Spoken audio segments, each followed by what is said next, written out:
Good evening. Good evening. It's your girl, Shulie, and I am back with another conversation. We are here to speak it tonight with Dr. Keidra. Go ahead and drop your city and where you're from. I'm just kind of looking to see who's in the comment box. We're going to give an intro. Our guest is in the house. Let us know where you're chiming in from. How you doing? How was your day? Get ready for your questions. Get seated in the audience and understand that your applause is done by giving us hearts. And if you like something, share something.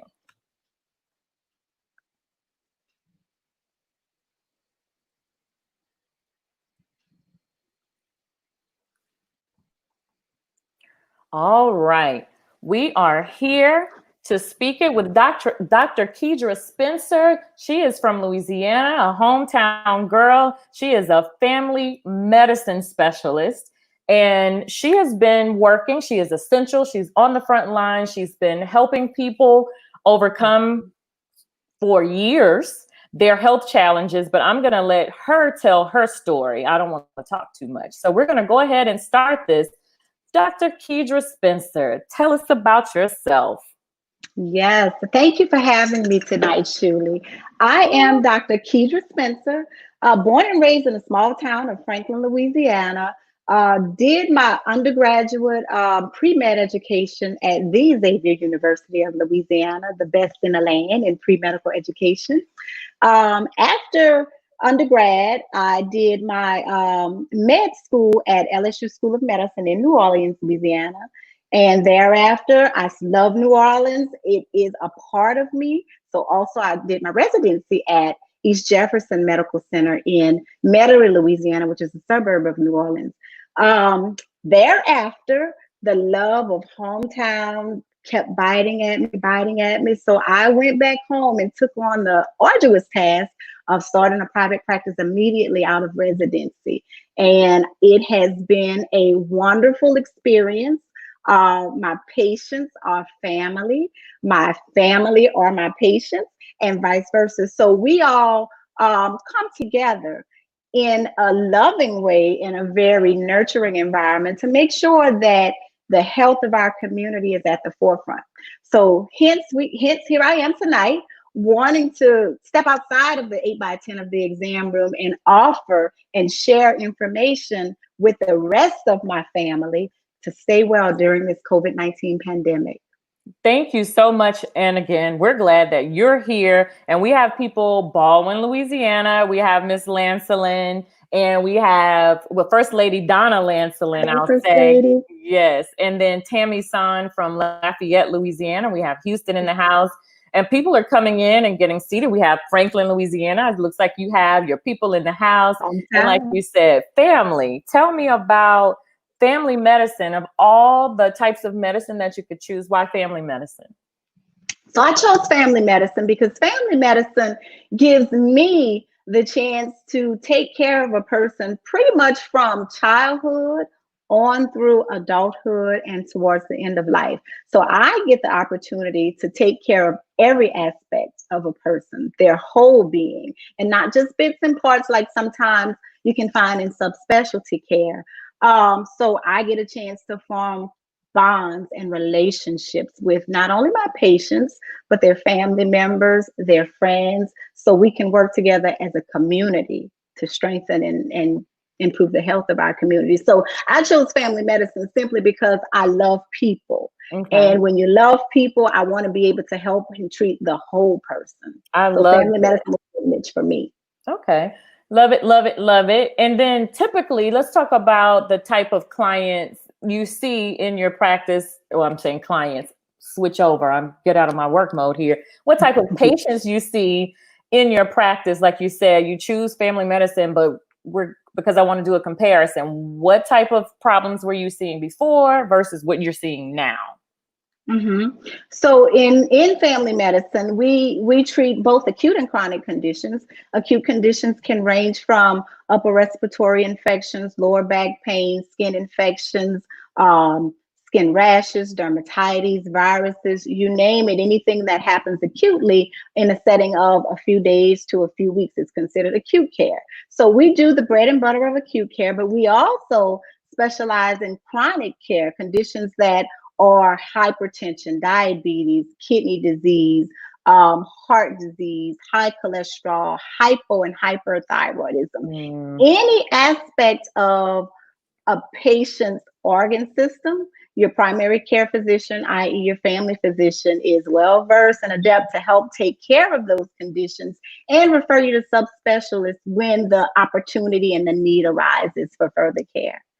So Yes. that's what we did pre-COVID pandemic. And we still do all those same things now, but now we have to add into the mix and keep at the forefront not only chronic conditions and acute conditions that generally occur, but now we have to also consider COVID-19 and how it affects not only the acute situation of the symptoms of COVID-19, how it interplays with your other chronic medical conditions, how it interplays with your genetic predispositions for other disease states. So now COVID-19 kind of adds into the mix, that adds that extra layer that we have to be very vigilant and very mindful in how we approach healthcare in this time.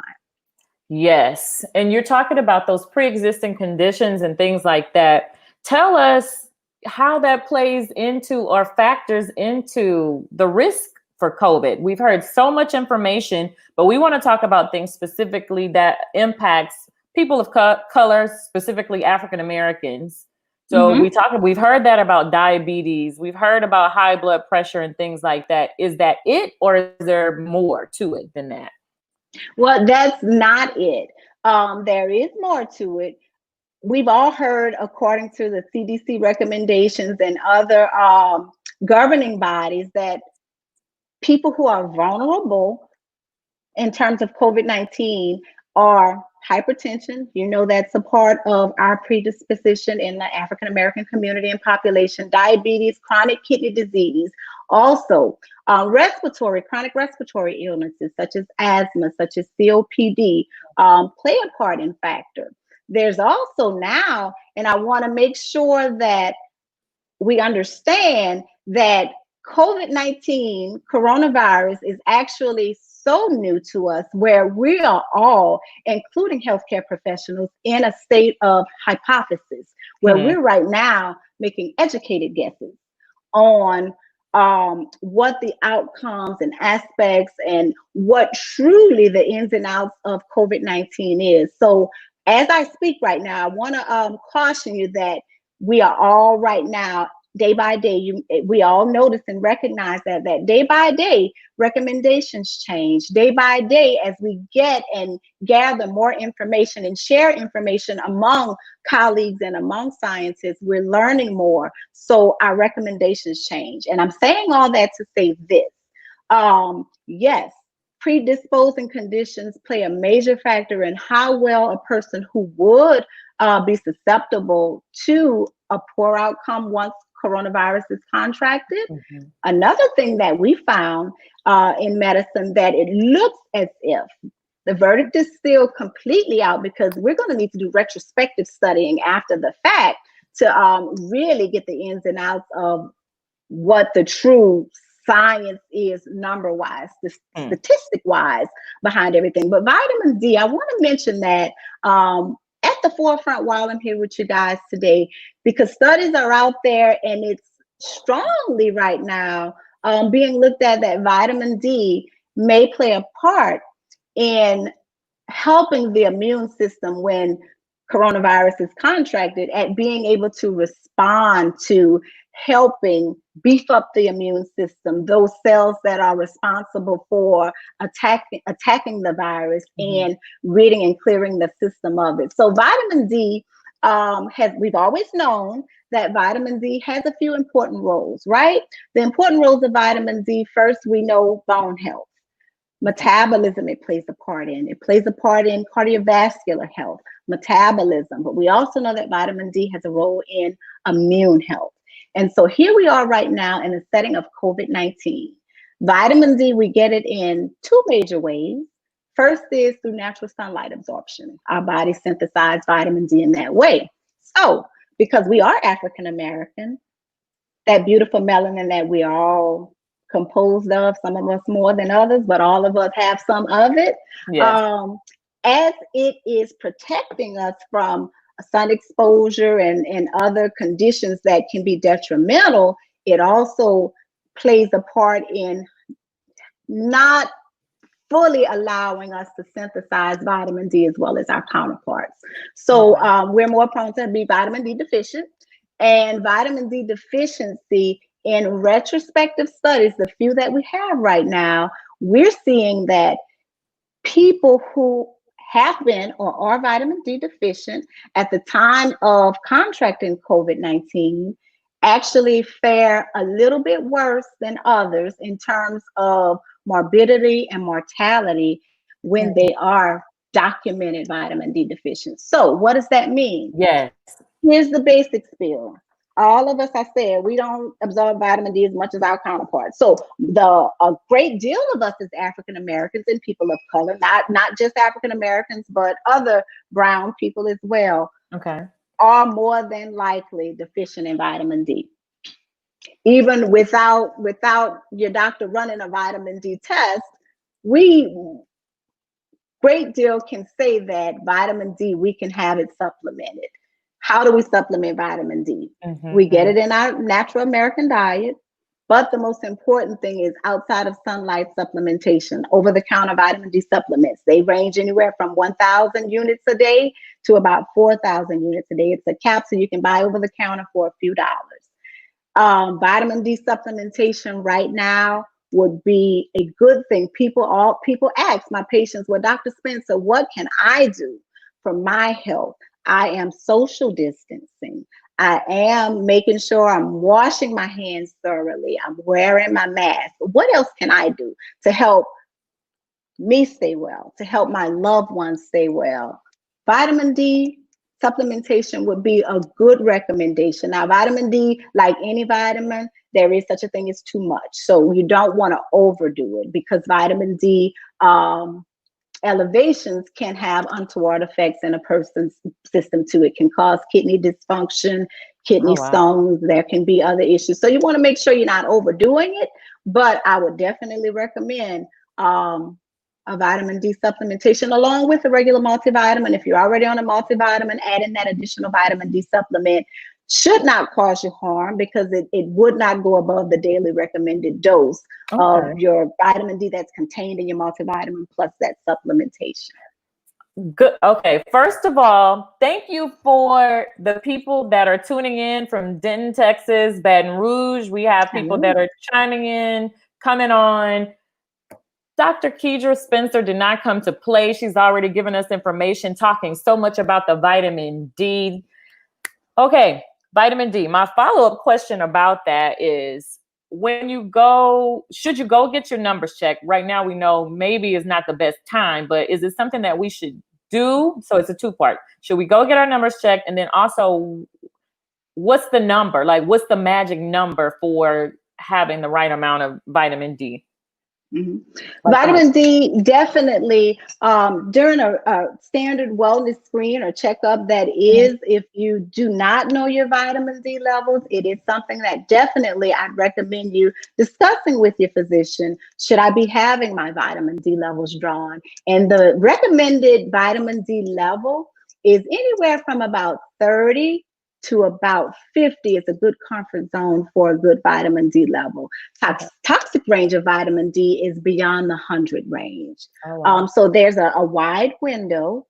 We want to make sure we kind of get in the middle of that sweet spot. So anywhere from about 30 to 50 is what you look for in those vitamin D levels. Oftentimes insurance companies, from a billing standpoint, don't necessarily cover vitamin D as a screening diagnosis. However, when it comes to your health, it's worth, I would say, even when your insurance doesn't necessarily cover a certain lab, when it makes a difference in your overall health and outcome, that's something you want to look at springing for if the opportunity arises. Okay.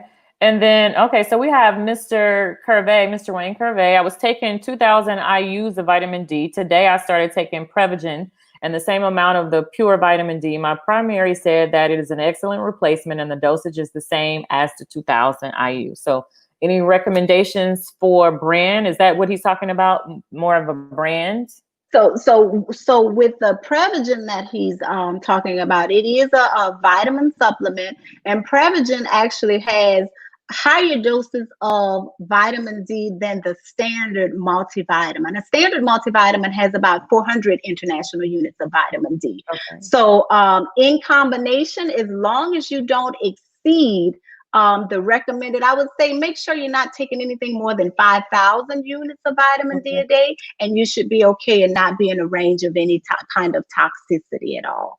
So that's perfect, your Prevagen, as long as you're getting that 2,000 units at least.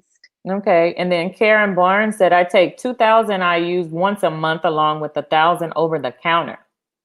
Yes. There is prescription form vitamin D. That's where you get into the 10,000 units and 50,000 units.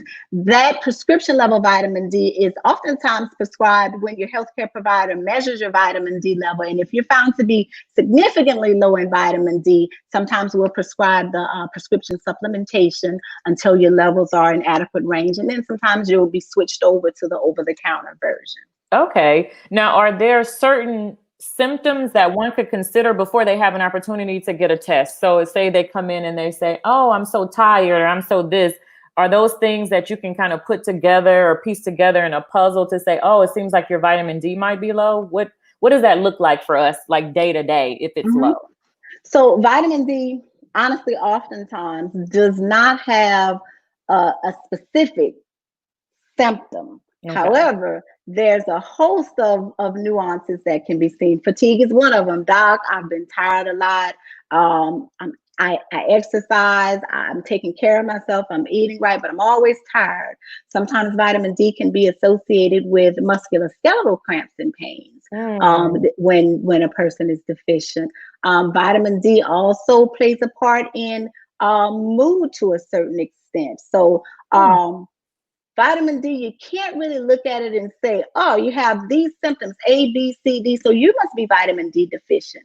Not necessarily. That it can present in a myriad of ways in deficiency, and then sometimes offer not much or many symptoms at all. So it's really one that you would need to know by testing your levels if you really want to accurately know, am I vitamin D deficient or not? Okay. And then when you're treating a patient who comes in and it's confirmed that they have COVID and a part of their regimen, can you talk about that, their treatment regimen? What are you prescribing or, like you said, recommending? Yes. So coronavirus is a viral syndrome. So right now, we don't have antivirals or treatment yet that is a certified FDA validated treatment. We're not there yet, but we do offer supportive or symptomatic treatment depending on what your presentation is when you present with coronavirus. Initially, when we started out the whole COVID pandemic, we were taught fever, cough, shortness of breath. If you don't have that, you don't get tested for COVID. You don't have COVID, you have a regular virus, a regular cold, go home, you're fine. Now we know it's not just fever, chills, shortness of breath. We have fever, chills, shortness of breath added into the mix. We have sore throat. We have severe cough. Initially, they said the cough is non-productive. It's a non-productive cough. Well, now we know that the cough can be productive. You can have symptoms as simple as I had a tickle in my throat. I thought it was my allergies, so I took allergy medicine and it didn't get better. And now I have sinus symptoms. All of these things can be a presentation of coronavirus. Some people have very, very minimal symptoms, and then others have full-blown symptoms where one can have respiratory distress, mental status changes, weakness, and the whole host of symptoms. You may have seen a few weeks ago, the CDC actually added loss of taste and loss of smell as one of the cardinal signs or symptoms of COVID-19. That has been kind of in the mix since probably the first several couple of weeks of presentation here on the U.S. shores. Okay. That has been one of the signs of when we say patients and people, there's a lot of asymptomatic cases. Absolutely, that is true. There is also very mild cases. And most of the people that present with very mild cases, some of the cardinal symptoms are my loss of taste and smell, where I didn't really recognize, didn't really think much of it. But now I look in hindsight and yeah, I did have that. But you would know, like you said, that you would know it'd be something so different. It wouldn't be like, oh, I have this weird bump on my wrist. Like, it wouldn't be something that's so nondescript, but it would be of those things on the list that you mentioned. Like, now I've heard COVID toes. What is that about? Well, COVID toes, now, what the inflammatory process that happens in the circulatory system or in the body in general as a result of coronavirus. If you think of it this way, coronavirus is a foreign object, a foreign being to the human body, right? So the way God made us, our immune system is supposed to recognize, fight, blockade, and get rid of anything that should not be in our body. So with coronavirus, that overdrive of an inflammatory reaction, an inflammatory process of the body trying to take care and heal itself, sometimes can go into overdrive. And that overdrive inflammatory reaction can be manifest in many of the organ systems. So COVID toes is in the circulatory system down below, and the arteries down in the feet and ankles. That inflammatory response causes vasculitis or inflammation in the blood vessels that can, lead to this symptom of COVID toes. Very similar reaction in other body parts. In children, right now we have the Kawasaki-like illness in children that have presented and have had COVID as a post-viral syndrome. A few weeks later, children are starting to get this Kawasaki-like multi-syndrome illness. And that's also an inflammatory reaction. Okay. So it's, like I said just a few minutes ago, it's one of those entities of the immune system having gone into that overdrive. Okay. The vasculitis, which is inflammation in the blood vessels, can, in the coronary arteries, and in children's heart, you can get that inflammation in the coronary arteries, which can lead to aneurysms in the heart dysfunction, and things like that. So that's how kids are presenting. Kids are presenting with those symptoms. One of the cardinal symptoms of the multi-syndrome that kids can present with is severe abdominal pain. Goes back to inflammation in those blood vessels that lead into the abdominal organs and content. And does that evolve into something else, or is it just, that's it? They get, you said, when you say cardinal, does that mean that's the main thing that they get? And they have a stomach ache and they say, oh, my stomach hurts, but then none of the loss of taste, none of the loss of anything. They just might complain of those things ongoing. Is that what that means? Well, see, those things, this entity that we're talking about usually happens after a child has already been exposed and cleared of COVID-19, or even has been asymptomatic. So this is weeks later. We're talking weeks later after the initial presentation. Okay, thank you for clearing that up, because I was like, whoa. Okay, now Donald Robertson Jr. says, suffer from sinus issues a lot. A lot of the symptoms are the same. How can I tell the difference? That's a great question, Donald. If you already have sinus and allergy stuff going on, how do I know? So you would know the difference in a severe case of coronavirus. You know the difference if you would start to develop any signs of fever along with your sinus symptoms. any shortness of breath or respiratory difficulty, those types of things. Now, general sign of symptoms, guess what? Like I said a few minutes ago, in mild cases can present as, oh, you know what? I thought I had a sinus infection. So it would not be a bad thing right now in this environment to, if there's a question of, is this my sinus infection and my sinus allergies giving me these symptoms? Or do I have something like COVID going on? The only way to really know is to get tested.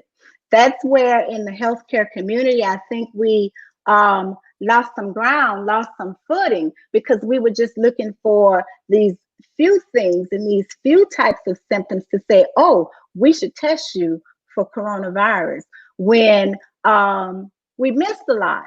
And in missing a lot, those people who are walking around with mild symptoms, thinking it's my sinuses, it's my allergies, I have a cold, you name it, guess what? They're walking around shedding virus and passing it on to their loved ones. So if there's ever any question of, okay, what do I have going on? Get tested. Testing is key. Mm-hmm. Testing is key. Another question, Jamal Johnson, what happened to the H1N1 cases, and why is everything being accredited to the COVID-19? So H1N1 is a type of influenza.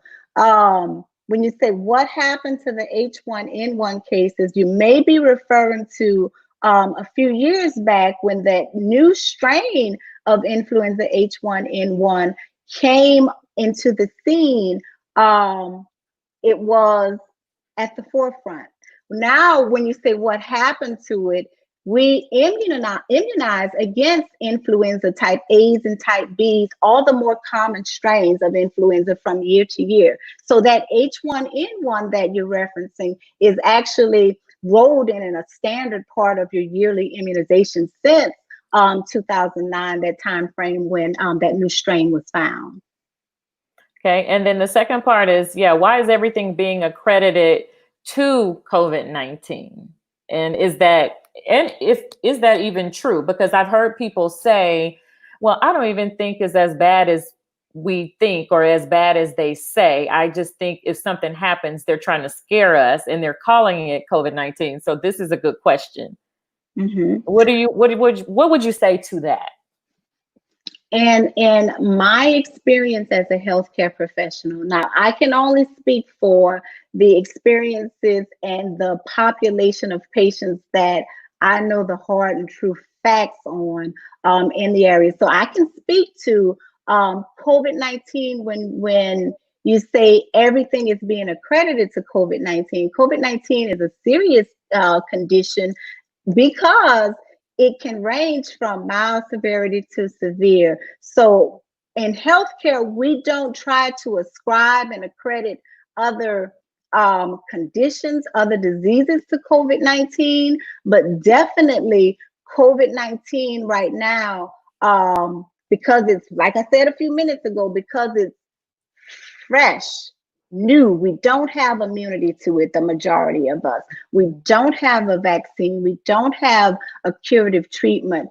We're stressing COVID-19 and how to take precautions and how to keep yourself healthy and how you keep your family healthy. That's not to discount other conditions, because trust you me that we are doing America, the population, our community, a disservice if we only hone in and focus on COVID-19 and people are dying of heart disease and other types of pneumonia and diabetes and you name it. So to that question, I don't want to say that COVID-19 is being accounted for in everything, but it's been at the forefront simply because we don't have all the answers yet. We don't have all the treatments. By no stretch of the imagination, I think that our community in general, we need to be very vigilant, be very mindful, but also at the same time, pay attention to the whole aspect of your health. We don't want to miss out on taking care of our full whole health because COVID-19 is here in the mix and we lose focus altogether. So I hope I answered that question.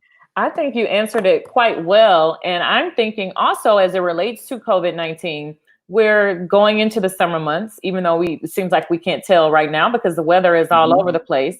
And many people hope that it would go away. That's kind of what you kind of heard, that it gets warmer, and thinking like the flu, it'll go away. And it seems like it's not quite going away, but people have decided socially that it seems like the pandemic is over, but medically, would you say the same thing? Why or why not? Houston, we still have a problem. So medically, coronavirus has not been taken care of. Please, please, please know that. Know that COVID-19 is still present with us in our communities. It has not gone away. And in all honesty, we don't foresee it going away in the very immediate future. So with that being said, yes, any type of upper respiratory viral syndrome that occurs, we would hope that as the seasonality changes, we get lessening of the cases, but we have not seen that yet. And think of it this way, coronavirus is a virus, and if any of you have ever had a summer cold, the summer upper respiratory infection, guess what? Upper respiratory infections are viral in nature, and we get them in the summertime. And the weather hopefully helps out, but please don't think that just because the season has changed or because it has been decided that it's time to go back out and open up the businesses and save our economy. We need to do all of that, but please be judicious and mindful in how you approach your day-to-day living. Don't live in fear, but please be vigilant. Thank you for that, because again, Memorial Day and everything that we saw, that was a lot to see people gathering, and my nerves were bad just watching the people gather and have a good time, knowing that I didn't feel like we were clear. So thank you for clearing that up for us. All right. First Lady Donna Lancelin said, Dr. Spencer is the best doctor. She and the Lord healed my husband and myself of COVID-19. She really loves her patients and took good care of her patients. Thank you, Miss Donna. Yes. I love my patients, and I have a passion for what I do. I want to make sure that as I treat my patients, that I'm not only taking care of them by the standard of care of medicine, because I do that, but I also like to make certain that I'm going to do for my patients what I would do for myself, for my family and my friends. So Ms. Donna, I appreciate the fact that you recognize that. Yes, we thank you for that. And with that said, thinking about you, what is your day like? What is the day in the life like in terms of patient load and people coming through? Like in terms of maybe you saw 40 people a day. How many are you seeing now? What are those numbers like for you? Well, the volume of patients that I see per day has not necessarily changed over time, because as a prudent physician, I know that if I'm going to do it well and do it right, I can only see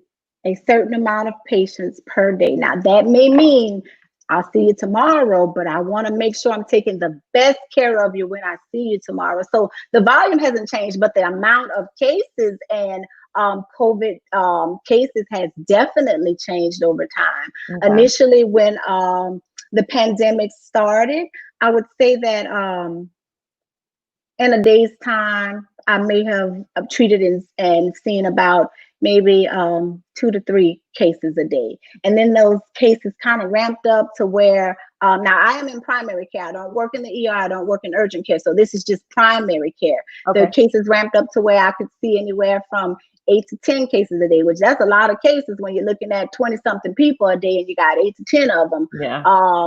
With a COVID diagnosis. Now, while I'm talking about COVID diagnosis, I want to say this. There was a myth that we as Black folks can't catch coronavirus. I know y'all probably heard that myth, complete myth. So much so that we know, and you see it now, that we are more susceptible based upon our ethnicity, probably due to some of that melanin, vitamin D deficiency, and a few other factors. The few other factors are healthcare access, healthcare disparities once you reach the point of access. All of those things play a part in our predisposition where we're at a higher percentage of cases versus our counterparts. In my practice, I have a very, very diverse practice. I have many different races, many different ages, many different cultures. You name it, I have a patient that fits that whatever category you want to ascribe to. And guess what? Out of all of the COVID tests that I've ran on patients, 100%, not 80%, not 90%, not 85, 100% of my positive COVID cases have been people of color. So that means something, because the reason I say it means something is, listen and pay attention to this. I'm a Black doctor. I understand and know the Black community. I don't discriminate against African American patients. So when you take out all those factors where you say where there's a potential for discrimination in point of access and care, I take care of private pay patients, Medicaid patients, high tier insurance, regular insurance. I'm across the board. Anybody that knows Dr. Spencer knows once you get into my door, I take care of you. I don't care what kind of insurance, what your pay level is. So when you take out all those factors of confounding issues, we still have this sitting here that 100% of my COVID cases are African American. That means we are at a higher risk factor than our counterparts. And y'all, we have to do something with that. What do we have to do? Yes, that's we have to make sure that we take care of ourselves and take care of others. We have to make certain it's not a game, it's not a joke to wear your mask when you're out in public. Make sure to do that. You're doing that not only to protect you per se, because we found that it's not necessarily the case that it fully protects you by wearing that mask. Mm-hmm. But what it does is it protects your loved ones, the people in your community, your grandmother, your aunts, your uncles, the people that you care about. It protects those people, our loved ones. If we can't take care of ourselves, then who will? That's a part of taking care of us. Okay. Social distance. When it's time for you, when it's time for us to go out and celebrate that the pandemic is over, I would be the first one with bells on. But for now, as for me and my house, we stay home. And you know, I don't want to say that you shouldn't go to work. Some of us, we're frontline workers, and most frontline workers happen to be people of color, be it in the doctor's office, the hospital, the grocery store, the restaurants. We're frontline workers. We have to go to work. We have to do that. Do it mindfully. And when you get home from work, please pay attention to the aspect of handle your necessities. That outside partying and let's get together, that's going to be a time for that. And when it's time for that, do that. But now is not the time. So much knowledge. Again, you came in ready. And I'm just like, gloves off, having a real conversation about this. And I appreciate it. And I've said this so many times, and I'm going to stop, but I mean it. We needed this. We really needed it. Going back to how to protect yourself with the mask. Perfect question, Melanie Renee. What's the correct information on wearing the mask as we're trying to protect ourselves? Some say it doesn't prevent you, but you already said that. But what's the correct way to wear it? So when you wear your mask should fit snugly across the bridge of your nose. You want to make sure that your nostrils are fully covered. For some reasons, people you may see when you're out in the grocery store, they're wearing the mask to kind of cover the mouth, but the nose is out. Well, you can shed virus through your nasal passageway too. So you want to make sure not only are you covering your mouth, but also your nose too. So you want to get full coverage from, trying to do it in the camera. Y'all, hope y'all see me. nose, and my nose is kind of full. So y'all get the picture. Nose, mouth, you want to make sure you're covering both areas. And part of that question was, do masks protect you? Not necessarily you, not with a general face covering or a surgical mask. It is to protect our community.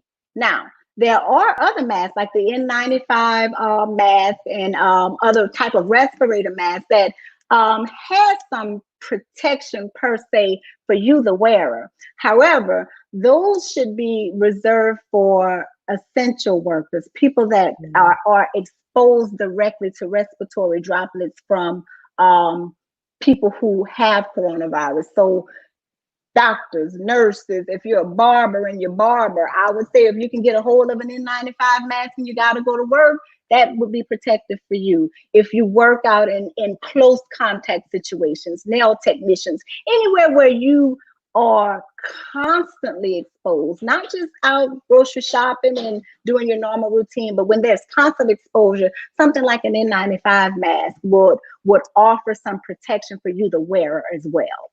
What about the gloves? What would you say about that? We've seen a lot. Good question. So gloves have a certain level of utility. The utility for gloves is majority in healthcare, where gloves are for a one-time use. You wear gloves to protect your patient, to protect from contamination, one-time use. So when I'm seeing a patient or a nurse is seeing a patient, we may put gloves on to look at a rash or touch a rash or to give an injection. But as soon as we're done with the task at hand, the gloves come off in a sterile manner. Hand hygiene, wash your hands. That's as far as the extent of glove wearing goes. Gloves in the grocery store, touching your cell phone, picking up objects, putting gas in the car, and then go back and touch your phone, touch your doorknob, go into your bag, your purse. No, actually, it gives a false sense of security to the wearer. And so you're more prone and at risk to cross-contaminate, more so than just making sure to thoroughly, frequently wash your hands, carry hand sanitizer. Hand sanitizer, I think, will do a better job on your waist or on your bag than gloves. Okay. Thank you. I've seen a lot of violations with these gloves. I appreciate that. Okay. When you work in a retail store or retail, grocery store, frontline workers, like you said, there are so many essential workers out there. As you said, we have to take care of ourselves. What can you say to a person that's out there, and I see now they have shields in the stores, seeing different things? What are some extra measures that they might take? And should they get tested? So first, to answer the question of should essential workers get tested, when and if at all possible, it's a good thing, because remember, asymptomatic carriers definitely is a part of the way that we transmit coronavirus. So when you work as an essential employee, yes, you should be getting tested. Now, let me say this caveat. We still are right now still in short supply of the test, the swab it takes to do the test. So as much as I sit here and say that people should be screened and tested more frequently, especially essential workers, oftentimes our hands are tied in how many people we can test and how often we can test people. So we're still, in some instances, having to reserve the test for patients who are symptomatic, who are experiencing symptoms. But if we're going to do this and do this right eventually so that we can all get back to some semblance of normality, we need to be testing people and asymptomatic people. So to answer your question, Shauna, absolutely being tested is a good thing, but the test is only good for that particular point in time. So If you were tested for, and I'm talking about the PCR test, the test that diagnoses, not the retrospective antibody test, but the PCR test, if you were to be tested today and you tested negative today and were somehow exposed a couple of days prior to being tested, a few days after, you can still, even though you test negative today, a few days later, test positive due to a recent exposure or otherwise. So in order to really get a handle of testing and transmissibility, we have to get to a point where we're able to test more and more volume and more of the population in general. With that said, is there a better test? I've seen they have, what is it, the blood test? You mentioned the different types from the technical perspective. Is there one that's better than the other, or is any test a good test at this point? Well, it's each type of test serves a different purpose. So the nasopharyngeal swab and the throat swabs, now you can even do the tip of the nose swabs. There's a few different modalities where we can do the PCR testing, which is the test that tests for the acute viral disease. Any and all tests do have false negative and false positive rates. So the fact that a person gets a COVID-19 test and your doctor or your healthcare provider says your test is negative, there is still a chance that, although your test is negative, that you could still have the virus and be shedding the virus and passing it on. So there's no 100% test out there, and there never will be. In medicine, I don't think we have any test that we can say with 100% assurity and accuracy that this is a true positive and this is not a false negative. So there's some discrepancy in false negatives and positives. Now that's the PCR test we talked about. That's to diagnose.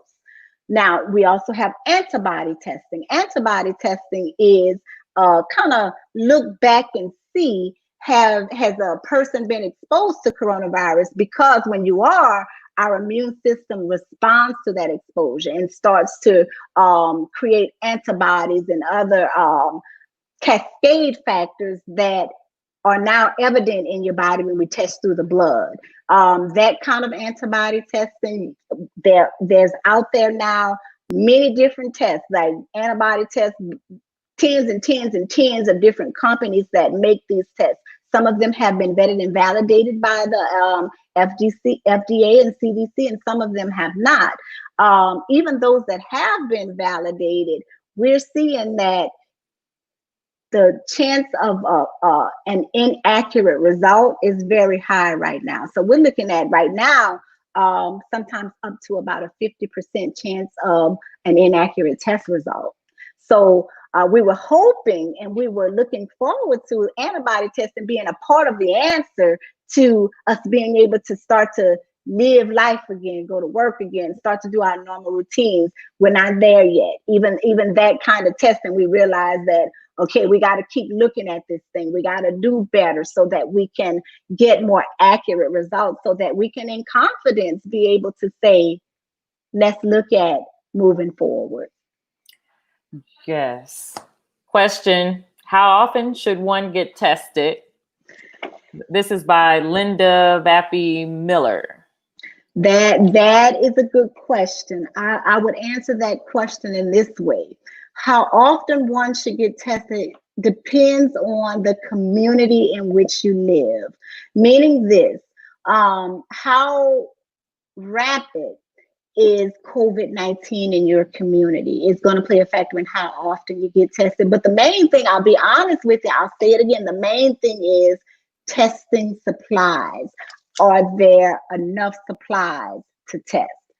So the number could be one time if you're symptomatic, and if you're staying at home and practicing social distancing and doing a good job at that, you may not be one that needs to be tested often. Someone who works in as an essential employee probably would need to be tested when testing supplies are more available, anywhere from twice a week, 2 times, 3 times a week, in all honesty. We're not there yet in numbers though. But theoretically, the goal would be frequent testing, but we're not there yet, unfortunately. Yeah. And if someone does get it, going back to that question earlier in terms of the clients that, or your patients that come in to see you and you have the asymptomatic, when they have it, there's been so much, and I can't think of the name of the medication that was suggested. And you were saying definitely the vitamin D and that kind of thing. Are you prescribing something? Is there a Z-Pack? They've talked about that. You can take a Z-Pack, you can do this, you can take that. What is your COVID treatment regimen? So the medicine you were referencing probably Yes. was the hydroxychloroquine, which Yes. we've now found and know that it does not have any utility in improving outcomes in COVID-19. Actually, there has been studies to show detriment from the standpoint of the cardiovascular system. You mentioned the Z-Pack. Azithromycin and hydroxychloroquine and azithromycin and a few other regimens early on were looked at as a part of the treatment for COVID-19. That hasn't panned out as a treatment per se, but I'll say this. Coronavirus, when it causes a viral pneumonia, right now, we don't have a true medicine to treat it. However, anytime a virus is in the lungs causing pneumonia, that whole inflammatory process that I talked about a few minutes ago, that kind of inflammatory process sets up a nice environment for true bacteria to come behind and set up shop and now cause what we call superinfection. And superinfection merely means an infection imposed on top of another infection. Those situations, antibiotics like azithromycin or a fluoroquinolone or other types of antibiotics would be appropriate. So oftentimes, when a person is diagnosed with coronavirus, if your doctor has taken that extra step past diagnosing, and I'm talking about on the outpatient basis, not necessarily inpatient admissions or through the ER, but from a pure outpatient basis.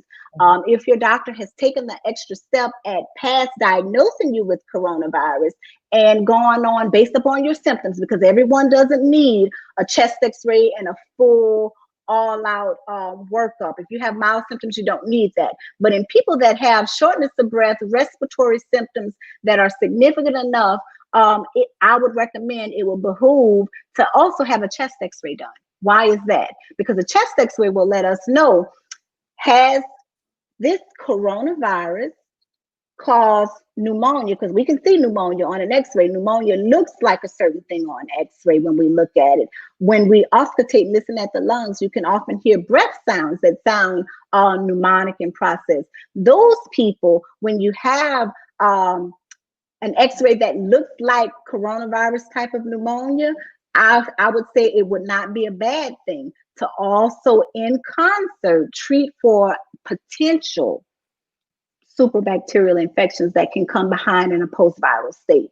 That I do institute that in my practice, simply because not that coronavirus is any different in the terms of post-viral syndromes that can happen after you get any kind of infection. But if any of you have ever been to your doctor, and I'm talking 3-4 years ago, before COVID-19 even came on the scene or anything like it, oftentimes we would tell patients this: I'm treating you have an upper respiratory infection, which is a virus, but I'm not going to give you antibiotics because antibiotics don't work for viruses, right? And a good doctor will tell you that.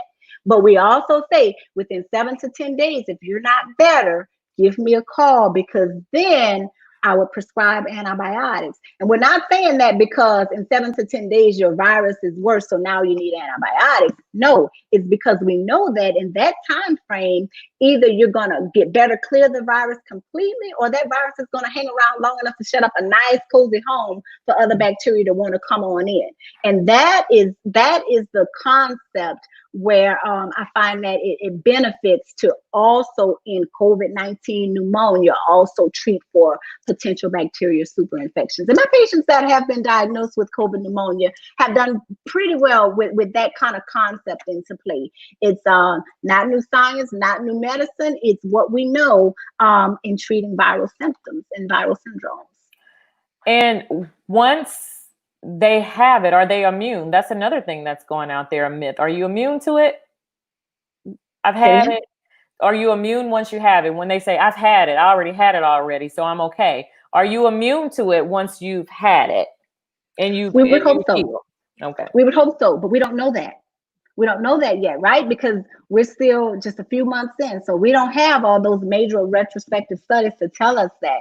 If coronavirus follows the pattern of other viral infections and bacterial and parasitic, you name it, infections, there should be a certain level of immunity conferred upon us from prior exposure. How long is that immunity? We don't know. It could be a few weeks, a few months, it could be a few years. We don't know. It could be lifetime.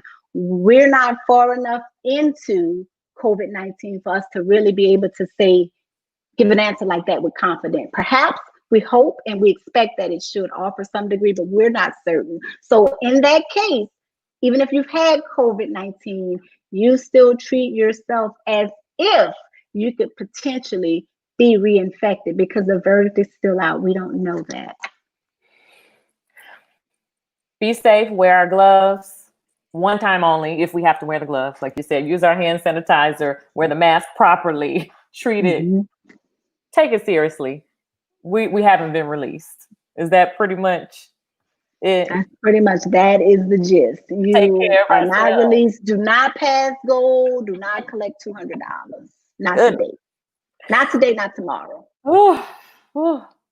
Okay. Talking about you and how you're doing, going back to that, because you have been an essential worker. You're essential anyway, but you've been here on the front lines helping people in coming through your practice, and we're hearing your people have been healed. You have witnessed a lot. You've seen a lot. Let's talk about how you're doing. How did you take care of yourself physically and mentally, spiritually, on all of those levels? Well, I must say, I'm going to start off by saying I purely and wholly rely upon my Lord and Savior, Jesus Christ, to give me all the grace that I need to make it through each and every day and to be able to pass that same grace on to the people that I care for. In addition, I have a wonderful support system. My family, my husband is the best. Where I slack and can't get it together, he's right there to help pick up the pieces. I have an awesome staff. My mom pitches in. Although we're social distancing and we haven't physically seen one another in a few months, my mom, any day of the week, I can open my front door and there's a 3-course meal for 7 different days on my front step. So those kinds of that kind of support is what keeps me going and frees me up to be able to continue to be on the front lines and offer up services to our community. Okay. And then what about you and PPE and all of that? Tell me about that process from the faith to the functional. So PPE, in the beginning, it was a struggle for me. I'll be honest.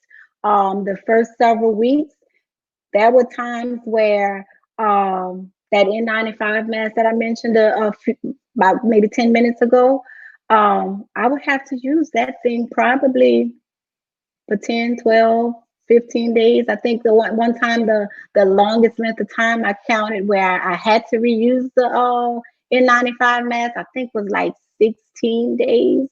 Now that is to say, you don't wear it continuously when you're needing to reuse and repurpose it. So it would be a take on, take off, wear it when you need it, wear it when you're in close contact with a suspected COVID case and so forth. But that's a pretty arduous thing to, in the back of your mind, know that These N95 masks in a traditional care, we use it one time. It's been studied for a one-time use. That's it. You put it in the trash, you move on, you go to the next patient, you get another one.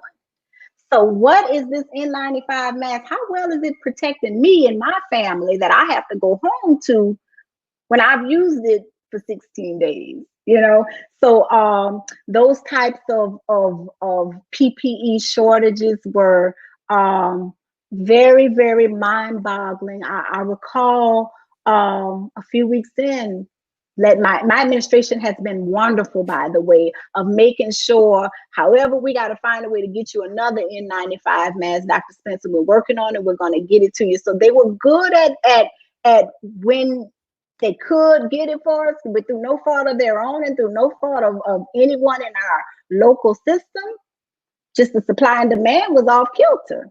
Now we're more able to freely take care of ourselves from a PPE standpoint. So now, honestly, I still handle my work life very cautiously. I take care of my patients with compassion. There were doctors who just closed down the shop and was like, nope, I'm not seeing patients. I don't want to see anybody. Close shop until this is over, until we hear better outcomes. I didn't take that approach.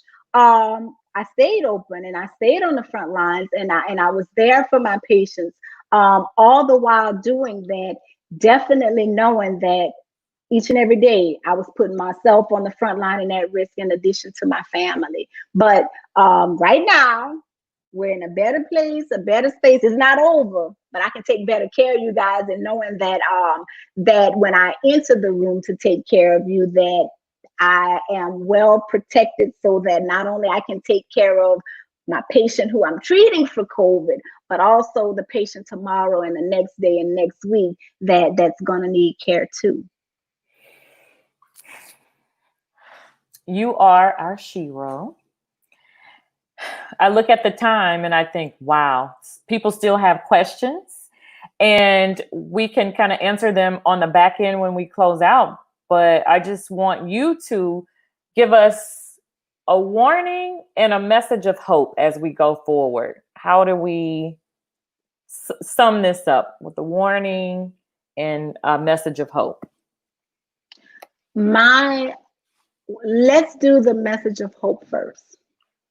My message of hope for everyone listening is that we have been here before, not necessarily in COVID-19 pandemic, but we are one of the most resilient and thoughtful and brilliant groups of people, to where even despite the shortcomings of the way that COVID-19 has been approached and handled, especially in our communities, even despite that, we're going to make it through, because we have to figure out ways, and we will figure out ways, how to support and care for one another. And in doing that, we will not only honor our past ancestors that have been there before, we know we'll make it through, we can honor and love and respect one another. So my offering of hope to you is to please, please, please know that we will get through this.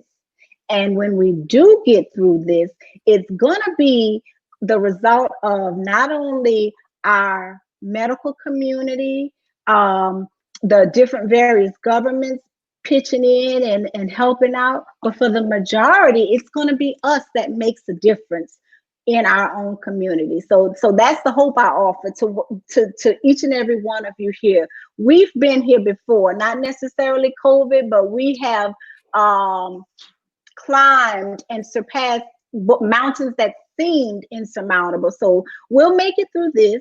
And when we do, we'll be able to celebrate. Now, my caution and my advice is, please stay home as much as possible.